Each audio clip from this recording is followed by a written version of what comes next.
People in darkness, the ones in darkness, they have seen a light shining in the night. Hallelujah, hallelujah. Those in the shadows, in the land of death, for them a light is dawned, the light of the world has come. Hallelujah, hallelujah. The Word has become flesh, and now He dwells with us. His glory we have seen, shining for you and me. Hallelujah.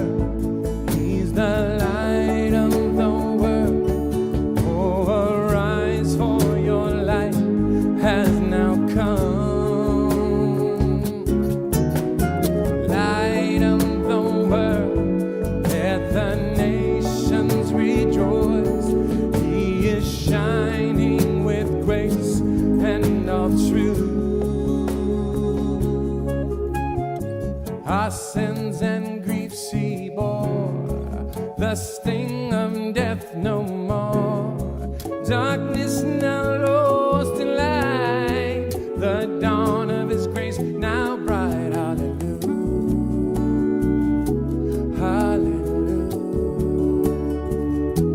hallelujah, hallelujah, hallelujah, hallelujah.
We come to the time of year where the days begin to shorten and the night begins to grow even longer. And yet we also come to the time of the year, one of my favorite times of the year, where lights begin to appear in the darkness all around us. We literally light up the world around us with our decorations on our mantles or on Christmas trees or in storefronts. You know, the scriptures speak about that, using the language of light and darkness when we hear about what happened when Jesus was born in Bethlehem.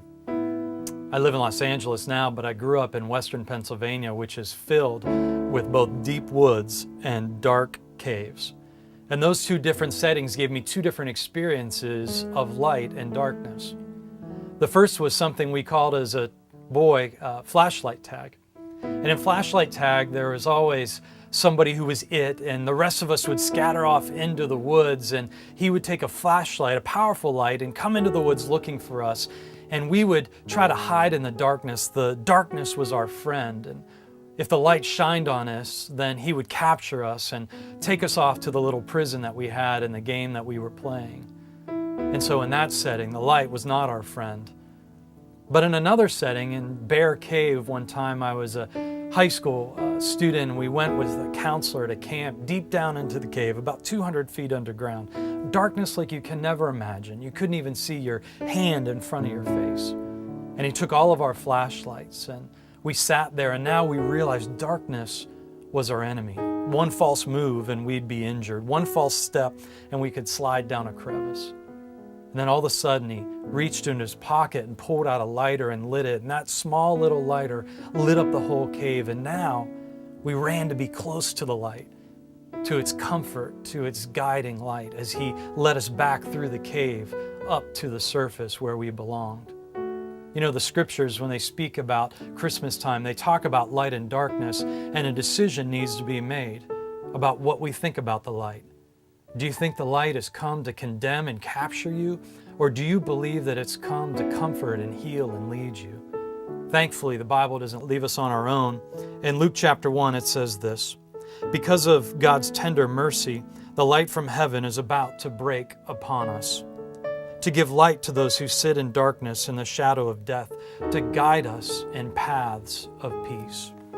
A little bit later on, the baby grew up to be a man, and he once said to a crowd of followers, he said this: "If you walk in the darkness, you cannot see where you are going. Believe in the light while there still is time, then you will become children of the light." Have you made your decision about what you believe about the light? Has Jesus come to capture or condemn you like the man playing flashlight tag? Or is he more like the counselor in the cave, whose light comes to comfort, guide, and heal? I know the decision I've made, and I hope you'll make the decision too, to believe that he is for us, and he comes to our darkness to guide us back to the paths of peace. May you experience that this Christmas and throughout the rest of the year. People in darkness, the ones in darkness, they have seen a light shining in the night. Hallelujah, hallelujah.